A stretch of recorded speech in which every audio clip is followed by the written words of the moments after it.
Hola amigos, bienvenidos a un nuevo programa de Tiempo de Esperanza. Hoy tenemos con nosotros a Virtudes Merlo García, colaboradora habitual en nuestro programa. Hola Virtudes, nos alegra tenerte entre nosotros. Bueno, para mí también es un placer estar de nuevo en el programa de Tiempo de Esperanza. Hoy nos vas a hablar de un personaje histórico, de una mujer, Juana de Albrecht. ¿Por qué has escogido este personaje? Hemos escogido este tema porque el día 31 de octubre se celebra el Día de la Reforma Protestante. Y es que ese día del año 1517, el fraile agustino Martín Lutero clavó las 95 tesis en la iglesia del castillo de Wittenberg. Este fue el primer paso que él dio en su decisión de someterse solamente a la voluntad de Dios reflejada en las Sagradas Escrituras y no acatar las enseñanzas y prácticas, como era el tema de las indulgencias, de la Iglesia católico romana, porque se alejaban e incluso se oponían a las enseñanzas bíblicas que Lutero, como fraile docto, había redescubierto por la gracia de Dios en las Sagradas Escrituras por el acceso que él podía tener a las mismas. Y es que, en palabras de los mismos reformadores, estos no estaban trayendo un nuevo evangelio, sino retornando al evangelio que predicaban los apóstoles. Pues bien, con motivo de esta celebración, hemos pensado que nosotros como españoles podemos hacer también un poco de memoria histórica y recordar algunos personajes, en este caso uno en concreto, que están olvidados, que son muy interesantes y que lamentablemente son desconocidos y están muy vinculados a la Reforma Protestante, como es el caso de Juana de Albrecht o Juana III de Navarra. ¿Quién era Juana de Albrecht? Bueno, Juana de Albrecht está considerada por sus biógrafos como una de las grandes heroínas de la Reforma Protestante en Francia y en el norte de España.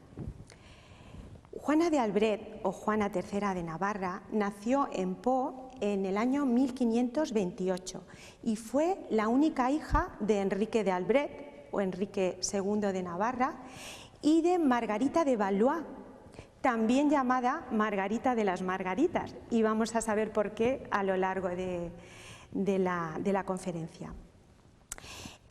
Juana se casó en el año 1548 y este era su segundo casamiento, porque la casaron primero siendo muy jovencita y se anuló el matrimonio.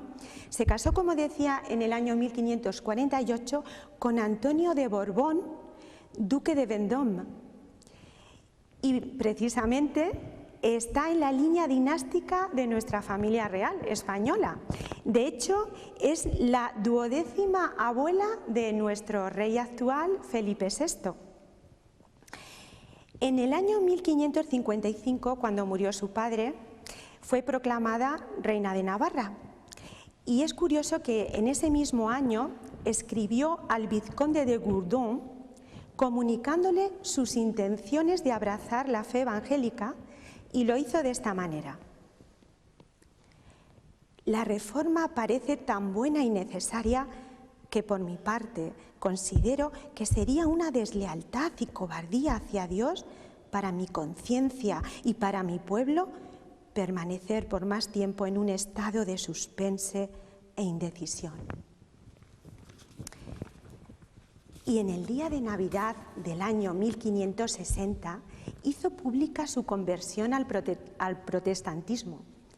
En ese mismo año escribió en sus memorias lo siguiente: Dios, por su gracia, me ha retirado de la idolatría y estoy muy dichosa por haberme recibido en su iglesia. Tras la muerte de su esposo Antonio de Borbón, quien, por cierto, se había convertido al Evangelio antes que ella, pero por motivos que ahora mismo no vamos a tratar, dejó la fe evangélica, aunque parece ser que antes de morir volvió a abrazar la salvación por la fe en el Señor Jesucristo, una salvación que Él ofrece a todos los pecadores. Bien, cuando murió, que fue en el año 1562, ella, Juana, promulgó una serie de medidas destinadas a implantar la reforma protestante en Bearn, Francia, y en el Reino de Navarra, donde, y esto es muy interesante, empezó a potenciar el idioma vasco, el euskera, que era el idioma que hablaba el pueblo llano. Empezó a potenciar, como decía, el idioma vasco en las reuniones evangélicas que tenían lugar en su corte. Juana de Albret, por su fidelidad a la Biblia, tuvo que afrontar muchísimos peligros. Eran unas circunstancias muy difíciles y en nombre del Papa le reprocharon haber introducido en sus dominios las enseñanzas de la palabra de Dios, que la Iglesia Católica consideraba que eran herejías. En este sentido, en el año 1563, el Papa Pío IV la citó para que compareciera ante el Tribunal de la Inquisición antes de 6 meses, bajo pena de perder la corona y sus bienes. Menos mal que algunos monarcas europeos intervinieron y entonces el Papa se volvió atrás. También, y esto nos atañe mucho a nosotros, también escapó de un peligro concebido en la Corte de Madrid. Se trataba de quitarle a sus hijos y entregarlos a la Inquisición española, pero en este caso la propia esposa del rey, en ese momento Felipe II, Isabel de Valois, que era familiar suyo, la previno, le advirtió y el complot fracasó. A pesar de estos intentos del papado y de Felipe II para que volviese a abrazar la religión católica, esta mujer, que al parecer era físicamente muy débil, murió con una edad muy temprana, a los 44 años, mantuvo una gran entereza de carácter y se conservó firme en la fe evangélica hasta el momento de su muerte, que fue en París en el año 1572. Tenemos que decir también que Juana de Albret fue la madre de Enrique IV, rey de Francia. Dicen los biógrafos que todo lo que Enrique tuvo de excelente, sus formas caballerosas, su generosidad y su amor por el pueblo, lo heredó de esta mujer, de su noble madre. Por lo que debemos asociar el nombre de Juana de Albret al nombre del rey más popular de Francia, como fue Enrique IV. Precisamente a este respecto, cabe mencionar un dato muy interesante y que nos atañe también a los españoles, y es que Juana tomó a su servicio, para enseñarle a su hijo el español, para su educación, al reformador español Antonio del Corro, que es otro gran olvidado como muchos, y que Antonio del Corro formaba parte era un fraile del monasterio de San Isidoro del Campo de Sevilla, un monasterio que casi en su totalidad abrazó la reforma y que muchos de ellos, entre ellos Antonio del Corro, tuvieron que huir perseguidos por la Inquisición. Pues bien, este hombre, que es un erudito, que tiene muchos libros escritos, mostró una gran valentía porque escribió al rey Felipe II una carta donde defendía la libertad religiosa. Creo que es un dato interesante a tener en cuenta. Ya que hemos situado a nuestro personaje en la historia, ¿qué nos puedes decir más acerca de su personalidad? ¿Cómo era ella? Bueno, después de estos datos históricos, tenemos que hablar un poquito de su personalidad, aunque luego vamos a hablar también más. Pero mencionar que algunos historiadores dicen que poseía las brillantes cualidades de su madre, que como hemos dicho antes la llamaban Margarita de las Margaritas. pero quizás su carácter era más decidido y dicen que tenía una piedad sin límites. Tenemos que decir, y esto es muy importante, que su educación era una educación muy sólida. Sabía griego, latín, español y por lo visto destacaba como una extraordinaria poetisa. ¿De qué forma se muestra la influencia del Evangelio en la vida de Juana de Albrecht? Bueno, en primer lugar, y en cuanto a su educación, siguiendo con lo que hemos dicho acerca de su personalidad, Juana de Albrecht tuvo una gran influencia de su madre Margarita de Valois, quien la introdujo en la fe evangélica desde pequeñita. Ella pudo ver en su madre cómo esta mujer, Margarita de Valois, apoyaba la cultura allí donde estuviera. Margarita de Valois tomó como capellán a Michel de Arande, que era un evangélico convencido, quien la introdujo a esta mujer, a su madre, en el estudio de las Escrituras, llegando, según alguno de sus biógrafos, a aceptar la fe protestante. Lo que ocurre es que por razones de Estado nunca dejó la religión católica, pero luchó por la libertad de creencia y protegió en su reino a muchos protestantes perseguidos por la Inquisición.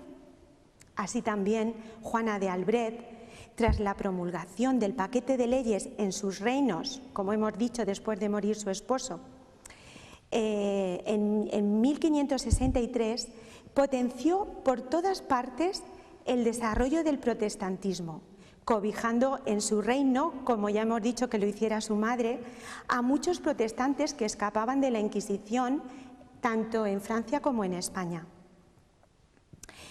En 1566, Juana de Albrecht fundó un seminario protestante en La Rochelle, Francia, para la preparación de ministros evangélicos, y 5 años más tarde, en 1571, ordenó la traducción al euskera, al vasco, que como hemos dicho era el idioma del pueblo, del Nuevo Testamento. Esto muestra el interés que tenía, no por quedarse ella solo con la Biblia y su corte, sino por llevar la Biblia para que la conociera el pueblo.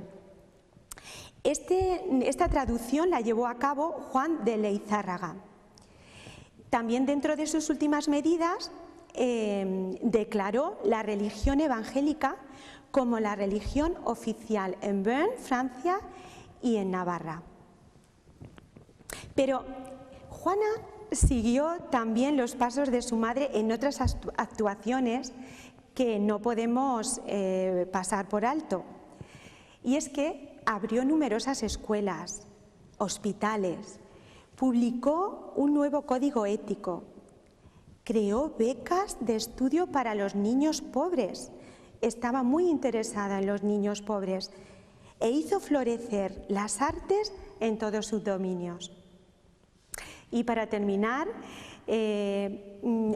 contar una anécdota que se cuenta en su biografía y que es muy curiosa porque muestra el celo que esta mujer tenía en la transmisión de las Escrituras, aunque ya lo hemos dicho con anterioridad, pero es que ella misma confeccionó una serie de bordados con escenas del Antiguo Testamento sobre la liberación del pueblo de Dios. ¿Quieres añadir algo más sobre ella? Pues sí que me gustaría añadir algo más sobre esta mujer, porque es un motivo de admiración y de motivación para nosotros. Cuando pienso en la vida de Juana de Albrecht, me vienen a la cabeza muchos textos de la Biblia, pero para ser breves vamos a mencionar solamente 3. Y en primer lugar me viene a la cabeza inevitablemente el texto del apóstol Pablo en 2 de Timoteo capítulo 3 versículos del 15 al 17 que vamos a leer. Y que desde la niñez has sabido las Sagradas Escrituras, las cuales te pueden hacer sabio para la salvación por la fe que es en Cristo Jesús. Toda la Escritura es inspirada por Dios y útil para enseñar, para redarguir, para corregir, para instruir en justicia, a fin de que el hombre de Dios sea perfecto, enteramente preparado para toda buena obra. Y es que Juana aprendió a amar la palabra de Dios, como hemos dicho, a través de su madre, abrazó las enseñanzas bíblicas que la prepararon, como nos dice el texto, para toda buena obra. Y es que la Biblia, la palabra de Dios, nos habla de quién es Él, de quién somos nosotros, de la necesidad que tenemos de un Salvador, y nos muestra el camino de la salvación a través de la persona del Señor Jesucristo. Él es el único Salvador y mediador, según la palabra de Dios.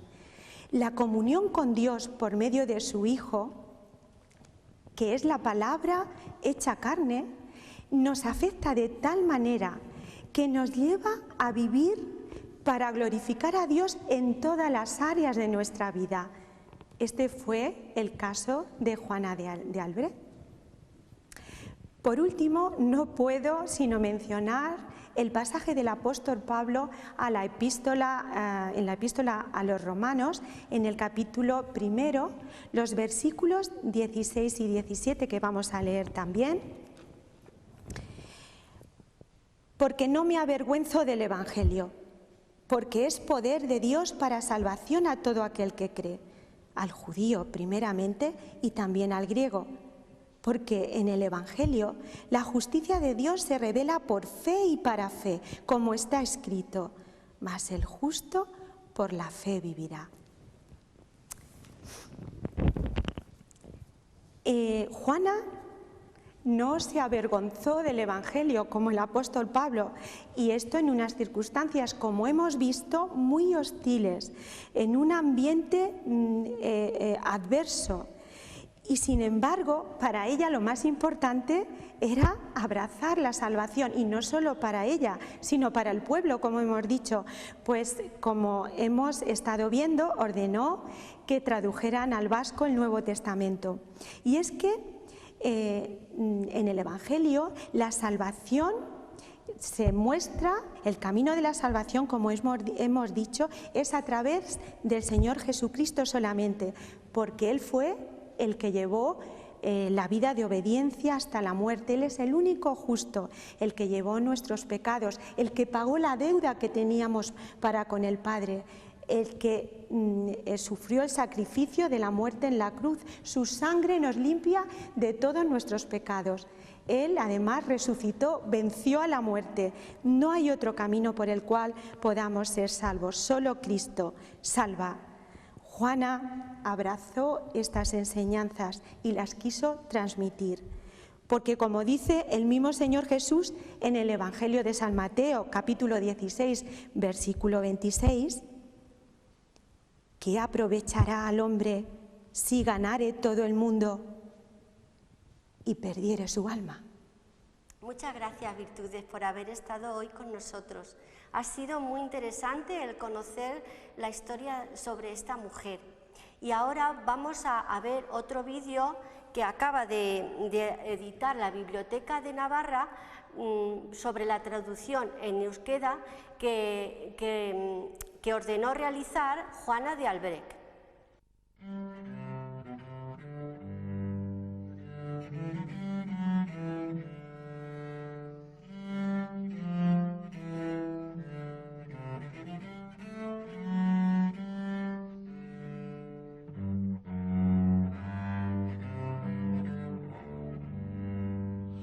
Magnifikatzen du Ene Arimak jauna.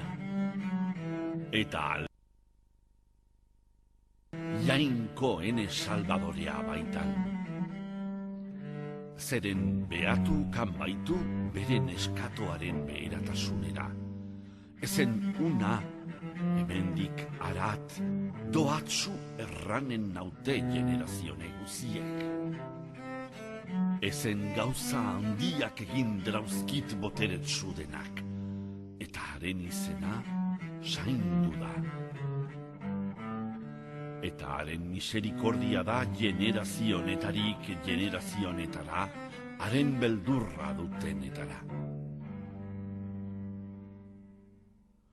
Boteretsuki egin ukan du bere besoaz, desegin ditu superboak beren bihotzeko pensamenduan.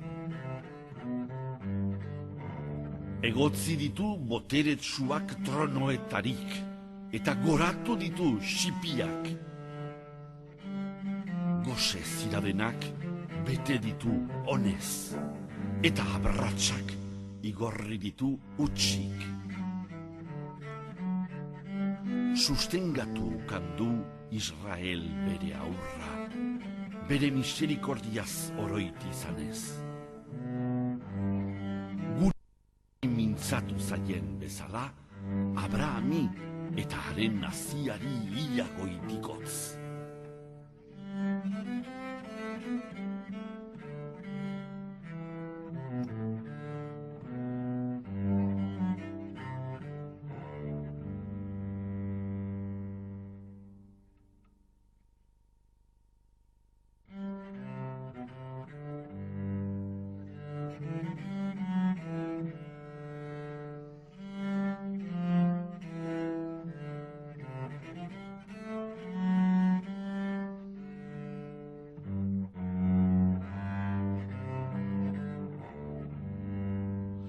Magnifikatzen du ene harimak jauna.